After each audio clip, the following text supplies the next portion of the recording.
Good morning, everybody.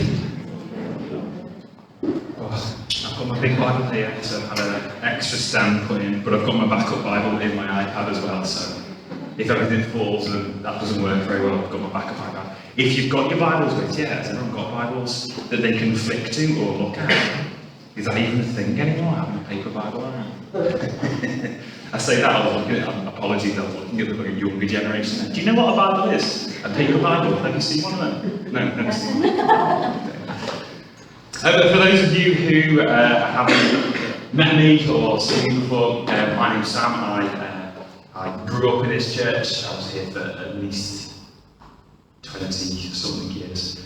I'm now a youth pastor. I was trained well here. I'm now a youth pastor and I work in Hoylake. So most of the people in this room have had an input in my life of getting me to where I am now and trained me up in certain ways. So yeah, that's a little bit about me. My wife is over here, not in the corner, but a few rows in front. Laura, she is here with her mum. Her mum's all the way from Colombia. By all means, go and speak to her, but she doesn't speak English, so she'll smile and nod and it'll be fine. She's doing it right now. You don't speak about that. Last time I came to speak, or at least I think it was the last time I came to speak, there was a little picture that I put on the screen. Can anybody remember what that picture was I put on the screen? Fire. A fire stick, you're listening, weren't you? Good man. That's surprising, actually. Not the listening bit, that you actually got it, you remembered it. Yeah, I put a picture of a campfire on. I did do a talk as well, but I finished with a talk about a campfire as well, and how the church itself, Maitland itself, is this campfire, and you know, the heat is all those hot white rocks that are in the middle of it, logs, whatever it is. And different logs keep getting added, and the fire grows, and sometimes the logs can fall out, sometimes more logs can be brought back in. Now that's just a little reminder, you know, that we go through change, different things happen, and we are those logs, whether we decide to be those white hot ones in the middle that are keeping the other ones going, the ones that are just on the fringes that are like, oh, I'm struggling to get in there, or the ones that have fallen out as well. And so if you are here for that, I just want to remind you of that. I don't know why, I just felt led to say that today. One of the other things that you should know about me as well, before I do officially start, is that I like to wander a little bit when I'm talking, and I'm really trying not to. So what I am actually going to do is, because Laura's mum's here, I haven't been able to go to the gym, so I'm just going to set my watch to fitness mode, so I can get my steps in for the week. I'll let you know how it goes on at the end. I'm trying to stay here, I will try and stay here. I will get a little bit, I get a bit sweaty as well. So apologies for that, I've really chosen the wrong colour today. I did think I've got a t-shirt underneath to try. We all know what I'm talking about here. Rob's got the right idea, he's in black. He knows, yeah. So yeah, living in, so the reason why I left here was because I got a job in Gran Canaria in Spain.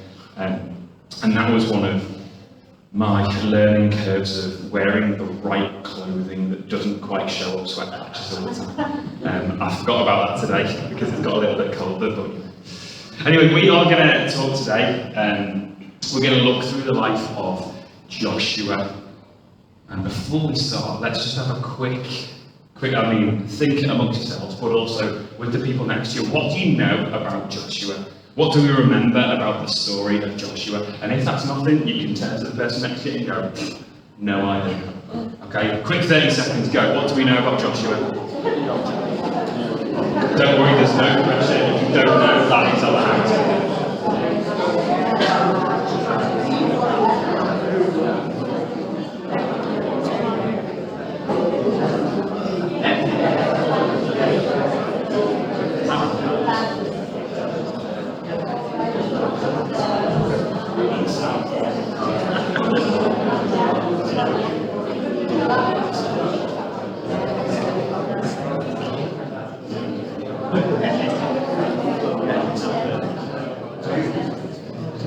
Okay, I'm going to bring it in.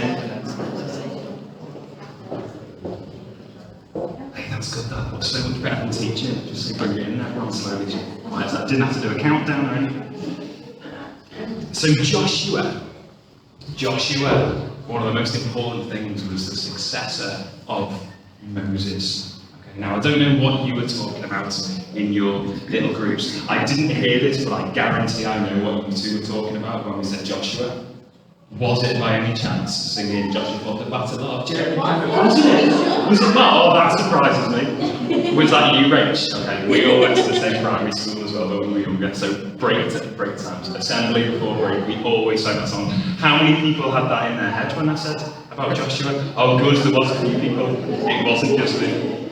I'll teach you later, Laura, okay? It's not a Spanish song. So Joshua was the successor of Moses. He was Moses' assistant, essentially. And he was chosen not just by Moses to be the next leader of the Israelites, but he was also chosen by God to be the next leader of the Israelites. Now, if you do have your Bible, whether it's paper or on your thumb, if you'd like to turn to Numbers 27 for me.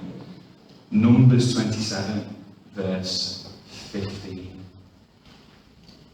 Rach told me she likes a challenge as well, so she might have it up. I haven't told her right. And I'm reading from the NIV version. So Numbers 27, verse 15 to 23. It says, Moses said to the Lord, may the Lord, the God who gives breath to all living things, appoint someone over this community to go out and come in before them, one who will lead them out and bring them in, so the Lord's people will not be like sheep without a shepherd. So the Lord said to Moses, take Joshua, son of Nun, a man in whom is the spirit of leadership, and lay your hand upon him. Have him stand before Eleazar the priest and the entire assembly and commission him in their presence. Give him some of your authority, so the whole Israelite community will obey him. He is to stand before Eleazar the priest, who will obtain decisions for him by inquiring of the Urim before the Lord. At his command, he and the entire community of the Israelites will go out, and at his command they will come in. Moses did as the Lord commanded him. He took Joshua and had him stand before Eleazar the priest and the whole assembly. Then he laid his hands on him and commissioned him, as the Lord instructed through Moses. Now that's in Numbers, and we've got a book of Joshua. So when I decided, I'd look at where Joshua was, where he came from, where he was mentioned in the Bible, we're going to be flicking through, this one's for you, Rach, to keep up with us. We're going to be flicking through Genesis, Exodus, Leviticus, Numbers, Deuteronomy, and Joshua, because Joshua turns up in every single one of those books in the Bible. And there's me thinking, Joshua fought the battle of Jericho, and that's it. Well, that's not good stuff. And that's that beginning there. He's a successor, he's with Moses, he's with the Israelites throughout that time where they're struggling, they're trying to find a new place, they're wandering in the desert. Joshua's there that whole time, even though it's not all about Joshua in that, and we know that it's like Moses did this, Moses did that. Joshua was there, he was learning, he was walking behind Moses, he was there with him that whole time. Don't worry, you don't need to flick to this. In Exodus 17, Joshua led the Israelites to defeat the Amalekites. Can we remember the story of when Moses lifted his stick up and down, and it said whether the Israelites were winning the fight or not winning the fight? And not just because he was watching, going, oh yeah, we're winning, I'll pick the stick up. Oh no, we're losing again, now pull the stick down. No, it was through God. God had said that I want you to stand up here above the fight, what was going on. And when you are winning, you will be lifting your stick high, because I am in control. I know that you are winning at that point. And when you are losing, your stick will be down. Now at that point, Moses wasn't trying to be the hero and being like, yes, we're winning, I'm holding the stick up. He wasn't being the hero, he was being there. He was just doing what God had told him to do. And Joshua was right there. He was leading that Israelite army, even though the focus is on Moses of this story, putting his stick up and down, his staff up and down, like a little stick, a big staff up and down. Joshua was leading the army at that time. In Exodus 34, he joined Moses, he joined Aaron and the elders on the mountain of God. He saw God, he worshipped God, and he ate the meal that God had prepared when they were up there with Moses. He experienced all of that. In Exodus 32, he was on the mountain when Moses hears the people who he's left down. He's gone up Mount Sinai, and he's getting the laws that we now know as the Ten Commandments. He's up there with Moses getting that, and he's there when they hear all of the Israelites praising and worshipping this false idol just because Moses isn't there anymore. They think they can do what they want. Moses is gone, Joshua's gone, the leaders have gone, so they think they can do what they want. He is there. In Exodus 33, we learn that Joshua spent a lot of time in the tent of meeting, the holy place where Moses spoke with God. When things were a bit too much, or he needed to consult, something was going on, he used to go into the tent and he would speak with God. And Joshua went in there too. When Moses sometimes goes up to Mount Sinai or goes out to do some things, Joshua stays there, stays in the tent. It doesn't exactly say why. It's quite possibly because he was protecting it, because it was a holy place, and in those days it was a case of, yeah, no, you really shouldn't come in here, that's not a good thing to do. It could be because he wanted to be there to worship God the same way that Moses did. In the same way that Samuel in the Bible, when he was a young child, he stayed in the place of worship. He grew up through the church. He spent a lot of time in the tent of meeting. And then we cut across to Numbers. In Numbers 11, verse 28, it says, Joshua, son of Nun, who had been Moses' assistant since youth, spoke up and said, Moses, my Lord, stop him. He's speaking up. He's a youth. He's around Moses, and he's trying to forcefully say to Moses, you need to stop them doing what they are doing. He's brave enough to do that, and it says from youth. Now, when Joshua took over, he was pushing his 80s, 90s.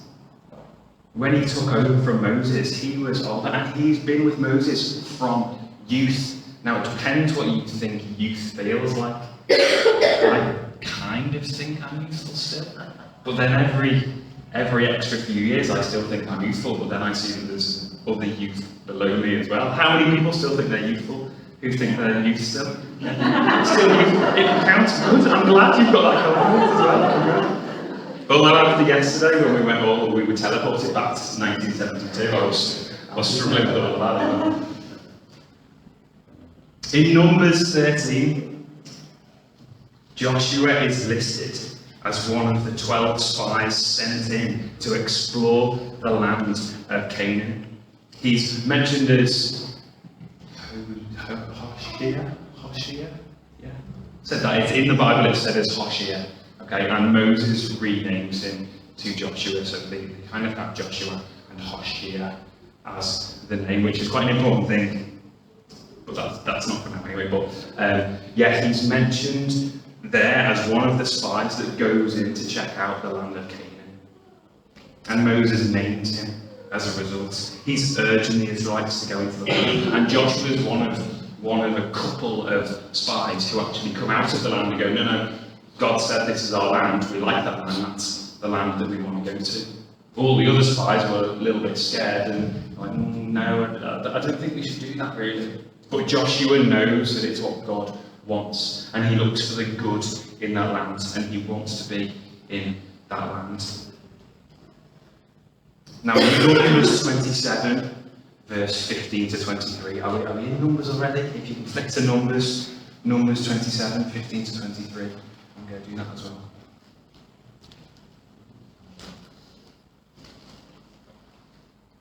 Oh no, we were already in that. That's the one.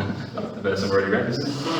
So from that verse you can see he's appointed leader by God and Moses, for his spirit was in him and led Israel into that land. And then in Deuteronomy, Moses motions a few times to Joshua as a successor. He points him out. He constantly says, this guy right here is going to be taking over me. And that at the time, that's a big thing. You think about certain leadership that we have. Now this is quite a big thing for us now, as Maitland, as a church, as people at this time in lives, as students, as work people, as people who live in Britain. There's big change going on in leadership. We've got to expect different things. There's going to be different things. Change is going to happen. Which is why I've chosen to speak on this little thing about Joshua and that change. How the Israelites went from having Moses, this great leader that they know did all of these amazing things, to Joshua, who was the successor. How do you even do that? If you are Joshua, how would you feel at that time? That is a little bit intimidating, isn't it? You know that you are succeeding Moses, the person who brought the whole nation out, saved them by God, and now you have to lead them. So what we've learned from Joshua before he's even a leader is that he has got the capabilities. He already has abilities where he is a spiritual leader. He's spent his time, he's been in that tent of meeting, he's experienced God. He's experienced God through Moses, and he's experienced God himself. He's a military leader, he's in charge. He's a brilliant strategist, he can do all of these things. But importantly, he's equipped, and he has been chosen to lead the Israelites. Not Moses anymore. He has been chosen to lead the Israelites. And he was faithful. And he trusted in God and his directions. Even when the others turned away, he knew what God's word was and what God wanted. Joshua was well prepared to lead. Joshua was well prepared to lead because of the things that went before him. It wasn't just a eeny, meeny, miny, mo. It was a Joshua is the one who's going to succeed. Because Moses chose him, and because God chose him to do so. And Joshua went through many, many things to prepare him for that time. Now, how are you equipped for your job? How are you equipped for the things that go on in your life? Do we volunteer? Are we a student? Are we hyping it? Have we been in a job for a long time? Have we gone in for a new job? We're equipped for all of our jobs. Now, I was a PE teacher, and I went through essentially 10 years of. I don't think you should never stop growing in whatever you do. But I never stopped growing as a teacher. Obviously, I was quite a young teacher anyway. But I was equipped to do it. I did my studies at school that made me, or got me certain aspects, got me certain abilities, things that I could do. Then I decided, right, A-levels, university, go through all that. I learned all about different sports and how it all works, and the physiology, the anatomy, all the science behind all that stuff. And then I was like, right, okay, teaching as well now. I want to know how to teach properly. And I was going into schools, and I went through loads of different schools. When you go on your PGCE, how many people have done a PGCE or gone through a PGCE? Oh no, oh wow, okay. You have, excellent, good, thank you. So what your PGCE is, it's your teacher training year essentially. So you're working full-time in a school, you're working full-time at university at the same time. And in my case, I was working part-time in JGB as well. And working, I say working, volunteering here as well, doing all the youth here as well. It was a busy, busy year. In fact, I was also volunteering to go down to the Olympics as well, because it was in 2012 when I did it, and I was going down doing all my training. It was a busy, busy year. But it all equipped me to do what I needed to do, what God had for me. I had those capabilities in the same way that Joshua had those capabilities. It equipped him. You are all equipped for something. You are all equipped for something, whether you know it or not. In being a youth pastor, doing all camps and everything, and talking to young people, you talk a lot about gifts and talents.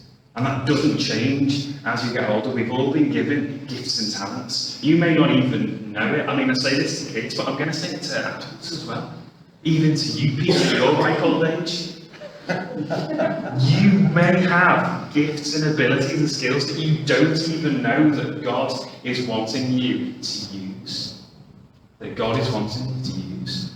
He has equipped you. We go through our lives anyway, in these situations, through school, through education, all the experiences that we go through that get us to a place that equips us for something. It equips us for something, whatever that thing may be. Now I know, for me, I struggled a couple of years before I left this place. I had a few things that happened in my life, and I went through a lot of anxiety, I went through a lot of depression, and I really, really struggled as a result of it. Now my youth work, my school work and teaching were great for me because I was good at that. I was good at speaking in front of people, showing people what they should be doing. Sport, I loved sports, and I knew exactly how to change it all up. I loved the science of the body and how to teach all that stuff. So as a teacher in that way, the teaching side, it was great. In terms of the pastoral stuff, I would say personally, I'd think I was okay at the pastoral stuff.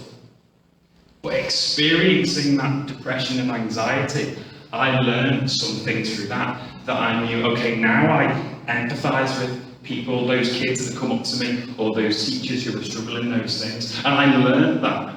I got through that myself, and I supported those around me. And it made me a better person as a result of it. Something that I wasn't expecting, something that I didn't want. I got through it.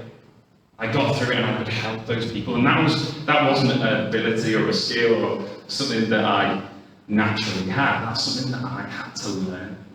It's something I had to learn. Now, could we go into a controversial topic right here? But, we've got a new leader of the country, haven't we?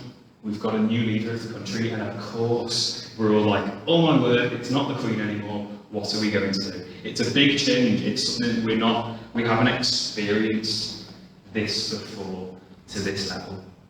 And I'm not going to say my opinions, I know you've all got your own opinions. The new king has been around the Queen for a long time. And I know, well, I don't know her, but I know just from the way she is and her beliefs as a Christian that she will have been equipping him to do the next thing. And she's been equipping him for a flipping long time, actually.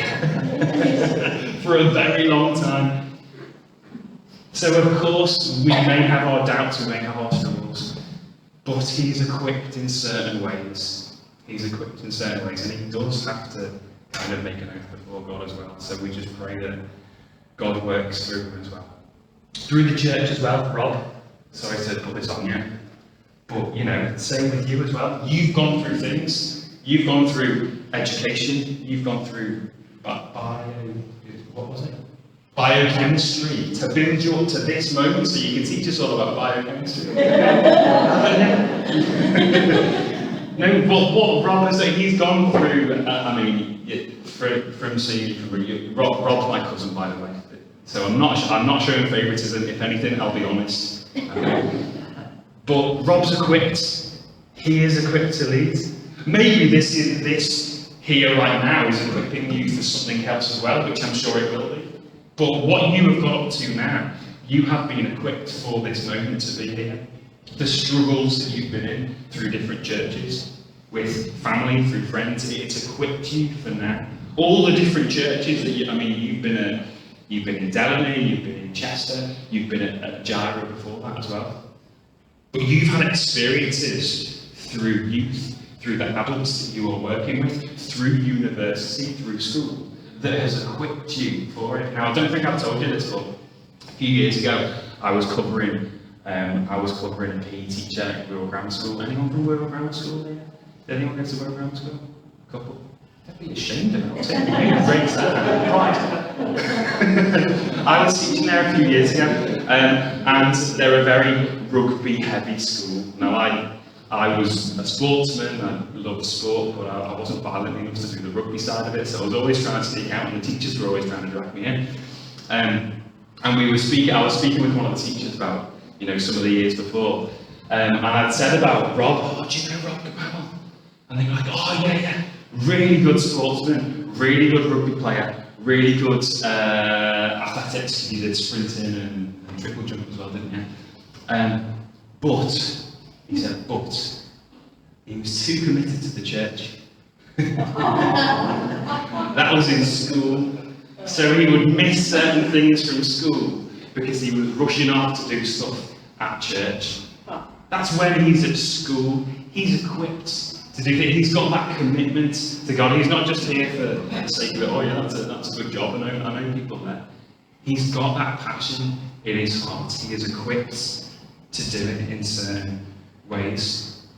God prepared Joshua through all of these things, through those years, and all these formative events kind of shaped him into what it was. And we all go through different changes. I know I've just said this, but new jobs, new school, new university, new leaders.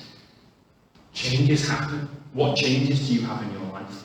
How are you now equipped for this new change? Are you taking this new change as an opportunity to go, right, maybe I've kind of settled. I mean, I wasn't ready for my depression and anxiety to kick in. I was more than happy where I was going.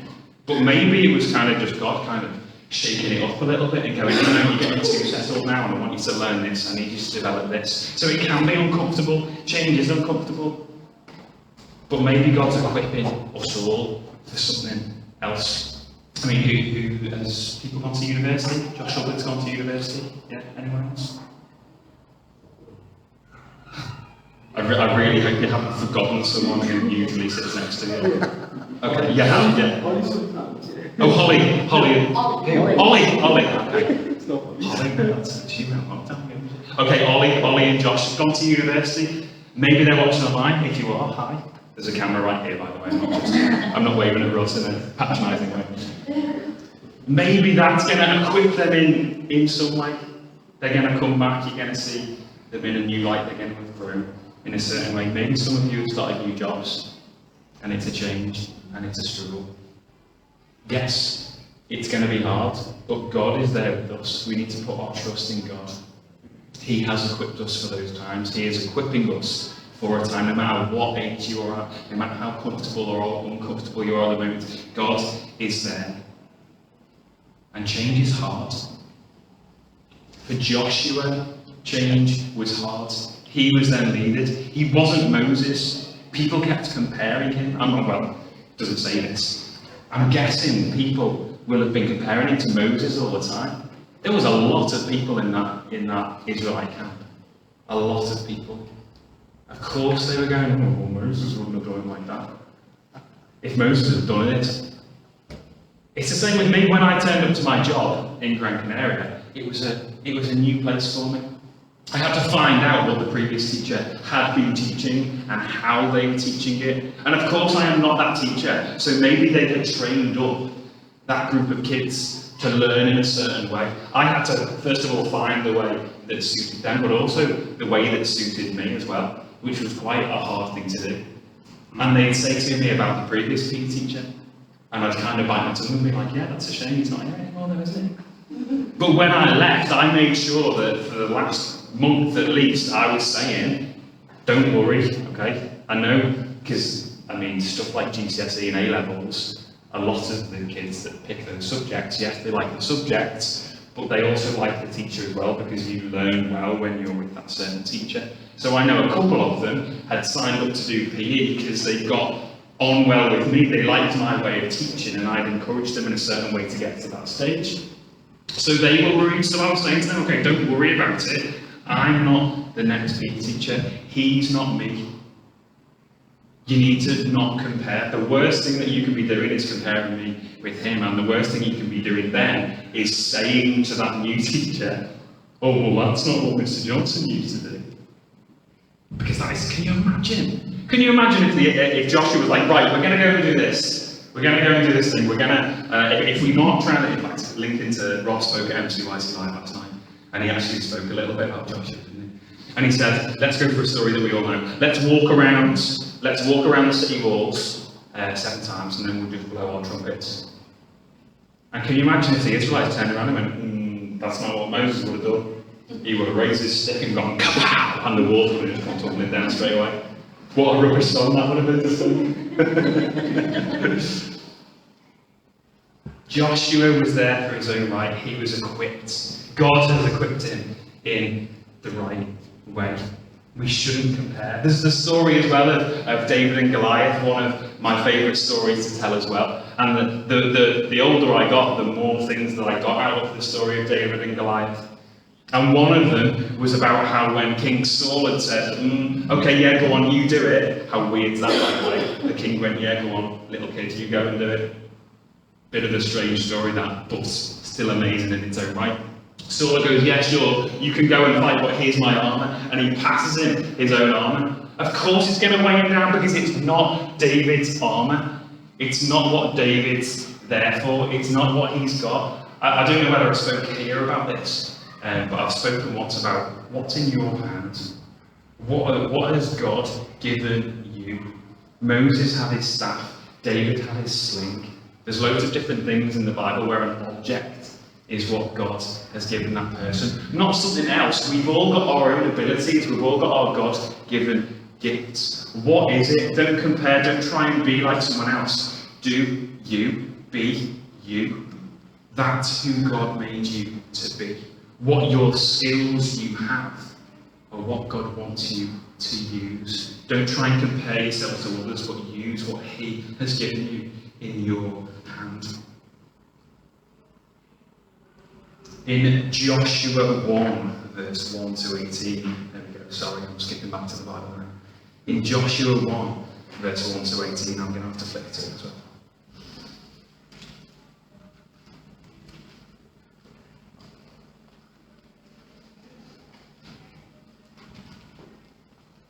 It says this: after the death of Moses, the servant of the Lord said to Joshua, son of Nun, Moses' assistant, Moses, my servant, is dead. Now then, you and all these people get ready to cross the Jordan River into the land I'm going to give to them, to the Israelites. I will give you every place where you set your foot, as I promised Moses. Your territory will extend from the desert to Lebanon, and from the great river, the Euphrates, all the Hittite country, to the great sea on the west. No one will be able to stand up against you. All the days of your life, as I was with Moses, so I will be with you. I will never leave you nor forsake you. Be strong and courageous, because you will lead the people in to inherit the land I swore to their forefathers to give them. Be strong and very courageous. Be careful to obey all the law my servant Moses gave you. Do not turn from it to the right or to the left, that you may be successful wherever you go. Do not let this book of the law depart from your mouth. Meditate on it day and night, so that you may be careful to do everything written in it.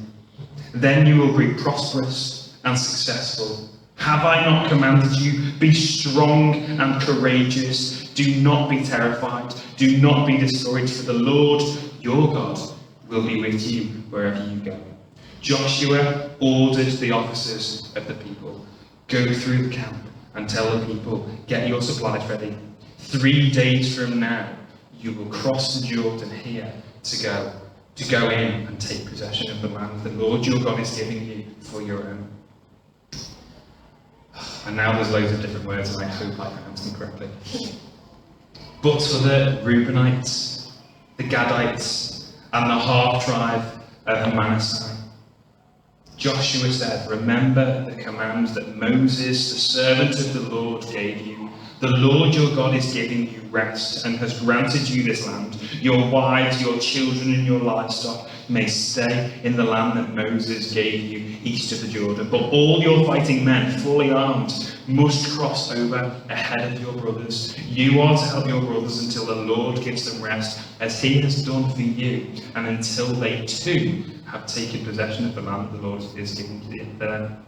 After that, you may go back and occupy your own land, which Moses, the servant of the Lord, gave you east of the Jordan towards the sunrise." Then they answered Joshua, "Whatever you have commanded us, we will do. And wherever you send us, we will go. Just as we fully obeyed Moses, so we will obey you. Only may the Lord your God be with you as he was with Moses. Whoever rebels against your words and does not obey your words, whatever you may command them, will be put to death. Only be strong and courageous." We're going through change. We trust in God. We trust in God's command. God's in charge of all of these things. How much confidence must that have given Joshua? Like, that is in the first book of Joshua, which is kind of saying this is the start of Joshua's reign. The people have gone, okay, as we followed Moses, as we followed God, we will follow you. We will do as you command. Now, linking this a little bit with what's happening at the moment as well. A few weeks ago, we commissioned Rob, and we prayed together. It was a bit of a hard kind of oath prayer, because I'm pretty sure the line that we said together as a church was, "We will pray for Rob every single day." Sorry, I've kind of failed that already. No offense, Rob. I try my best, but I do pray for you a lot. Pray for Rob every single day as your pastor, as our leaders of churches, as our leader of the area, the state, the country. Joshua did great things because God was with him that whole time. He put trust in God, and his people stood by him. You know, with Rob coming in, no offence, Rob, but as a church, we're not going to be serving you. We're serving God. But you are here appointed by God to do all of those things. And you know, changes happen. You will have your own plan. You will have your own objectives. You will have your own end results. They might be slightly different to, you know, Mark's, Alan's, all the people who have come before as well. As a church, what objectives do you want as a church? What is your end result? Is it here focused? Is it here focused? Is it here focused? Oxton, Birkenhead. You know, we one of my roles at my job is organising the rotas. Blimey, organising the rotas, and it's getting people to do different things during the week. And people won't commit to. I mean, here, from what I grew up with, every single week, the same time, all the time, it was kind of the same people doing it, and it was great. You know, I knew that if I turned up on a Thursday, it'd be Peter, it'd be Julie doing the kids club at the back. If I knew that I turned up on a Friday, okay, granted he was my dad, I knew that my dad was going to be here when we were doing youth, which then got passed over to me as well. I knew that a lot, but writing these rotas for a church, oh my word, no one commits to anything. It's so hard. It's so hard to put people down, as in write people down, not put them down. You're rubbish. No. It's so hard to put people down onto a rota to get them to do stuff. Just me coming here today, oh my word, the problems I've had trying to get someone just to cover kids work. It turns out that everybody who's usually on kids work isn't at church today.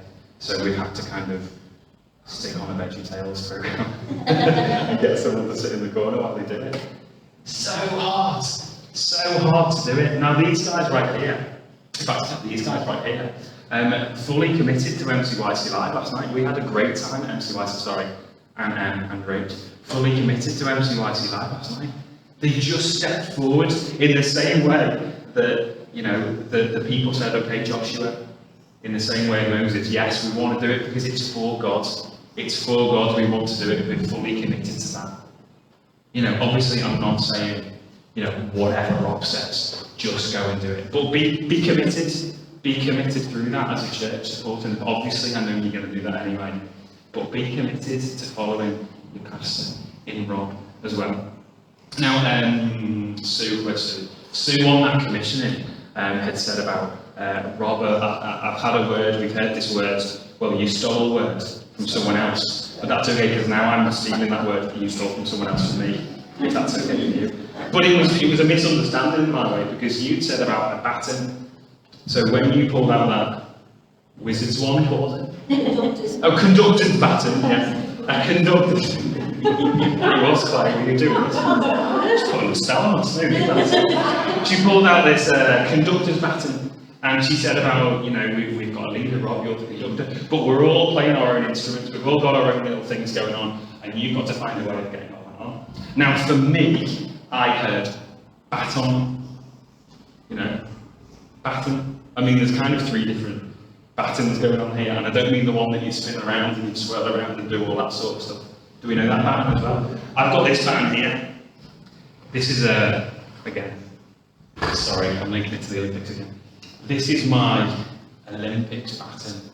Official size, official weights, and it was gifted to me for working at the Olympics. Yeah, just thought I'd throw that out. It's got nothing to do with my talk. No, I'm joking.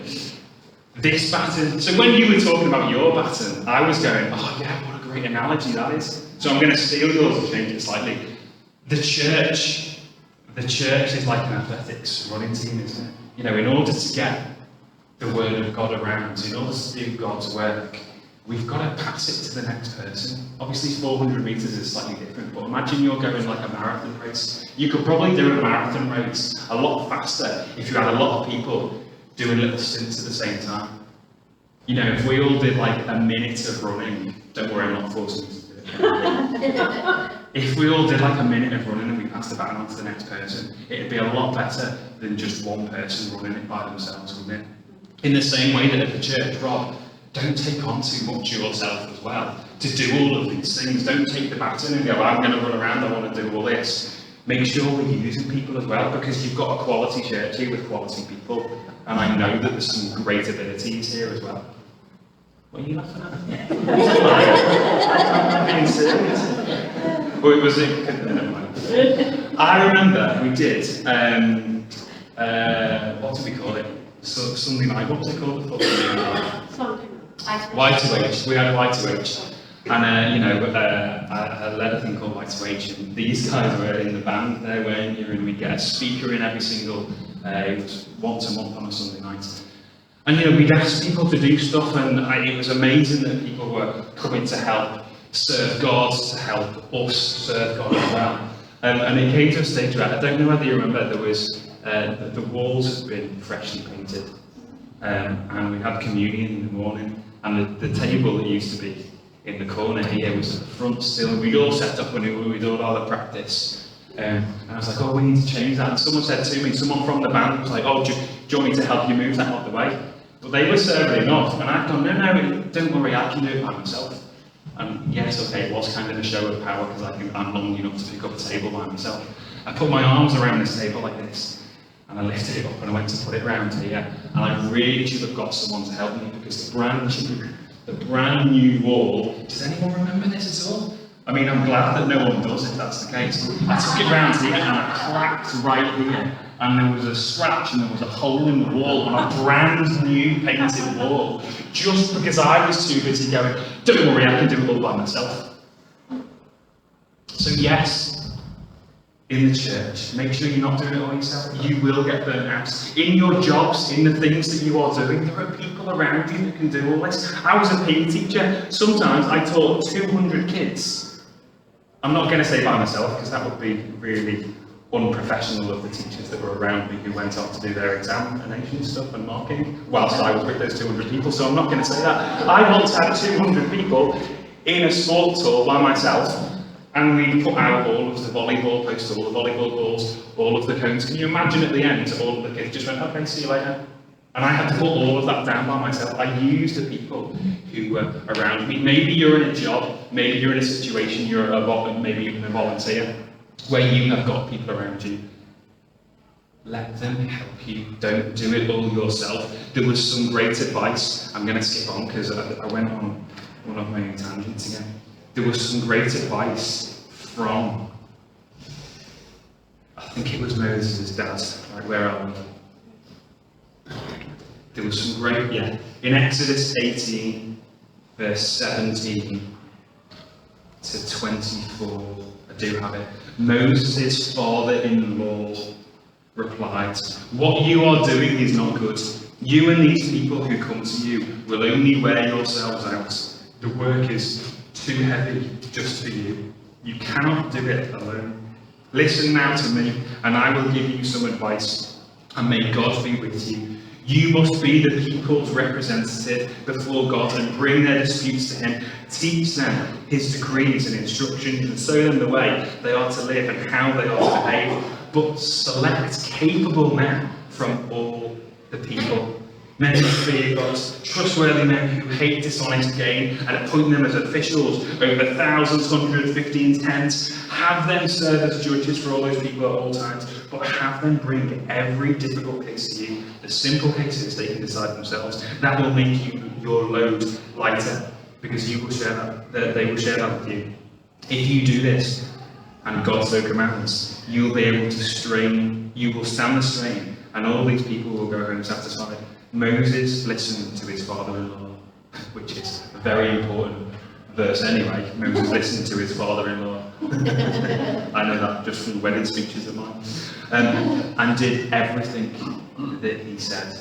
Did everything that he said. Now, yes, this is putting trust on other people. This is, obviously, that's a little word for you as well as a pastor, and maybe we've got some leaders in here as well. But also, putting our trust in God. Don't just take it all yourself. Rob spoke yesterday about stuff that only God can do. We can't do these things if it wasn't for God. Moses wouldn't have been able to part a Red Sea if God wasn't there. He would have just smacked a stick against the sea, and all the Israelites would have been looking like, ooh, nice ripples. They wouldn't have done all those amazing things. All the stories in the Bible, one thing that links them: God was in charge. God did the things, not us. We don't do the things ourselves. He puts God first. In Joshua 23 verse 8 it says, "But you are to hold fast." You are to, essentially, you are supposed to be faithful to the Lord your God, as you have until now. Joshua was constantly reminding his people once he took over that God was in charge.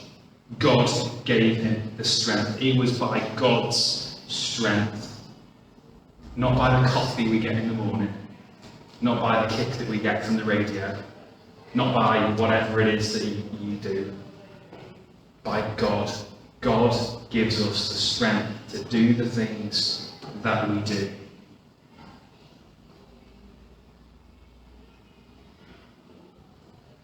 Now there's a couple of things. Joshua said, serve 15 times. Serving God, serving people. He said 15 times just in that one chapter, in Joshua 1. And they did whatever Joshua said because they could see that God was in charge of their situation. So what can we go away with? There's a few verses here. Proverbs 3, verse 5 and 6. Trust in the Lord with all your heart, and don't lean on your own understanding. In all your ways, follow him. Trust in God. God is in charge. All these changes that we've got going on in our lives, God is in charge. Joshua 1 verse 9, have I not commanded? Be strong and courageous. Do not be afraid. Do not be discouraged, for the Lord your God will be with you, whatever you do. Exodus 18 essentially says, or in Exodus 18, I've kind of summed it up a little bit, it says, don't let us reach burnout. Don't reach burnout.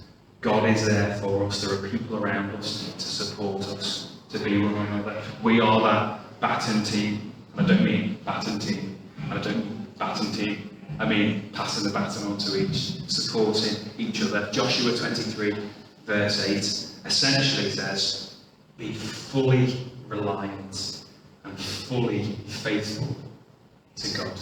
Because God is with you wherever you go and whatever you do. Let's pray. Lord God, thank you that you are here with us. Thank you that in all the change, all the struggles, all the things that are going on that are good or bad, you are at the centre of every single one of them.